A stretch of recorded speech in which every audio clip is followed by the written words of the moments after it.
नमस्कार, माझं नाव पवन काकडे. मी चिंचवडवरून आलो आहे. मी professional I T senior software developer आहे. बेडीकर सरांच्या अंडर हा प्रोग्राम जो वन डे वर्कशॉप आहे, फिट फॉर एव्हर. त्यानुसार मी मनात काही कन्सेप्ट घेऊन आलो होतो की आज काय शिकायला भेटेल, जसं की काय खायचं नाही वगैरे वगैरे. हा वर्कशॉप मी अटेंड केल्यानंतर बरेचसे डाऊट्स रादर माझे जे काही कन्सेप्ट होते हेल्दी लाईफ रिलेटेड ते क्लिअर झाले. फॉर एक्झाम्पल मी सांगू शकतो की आपण डेली लाईफमध्ये काय चुका करतो खायच्या बाबतीत, आणि खाताना काय काय गोष्टी केल्या नाही पाहिजेत आणि काय खाल्लं पाहिजे. इवन बरेचसे असे मिथ्स आहेत जे डोक्यामध्ये होते ते क्लिअर झाले.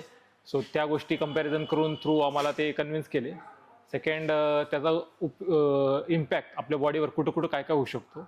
सो आणि ते कसे बॅलन्स करता आले पाहिजेत ते सांगितले, आणि कुठल्या गोष्टी नाही केल्या पाहिजेत, आणि जसं की आपण अननेसेसरी टाईम कुठं कन्झ्युम करतो आणि त्याचा इफेक्ट आपल्या बॉडीवर किती हार्मफुल होऊ शकतो, राईट. तर त्या गोष्टी क्लिअर झाल्या. सो हे वर्कशॉप आय वुड सजेस्ट की सगळ्यांनी अटेंड केलं पाहिजे. त्याचा positive impact I guess future लाईफमध्ये डेफिनेटली होऊ जाईल. थँक्यू.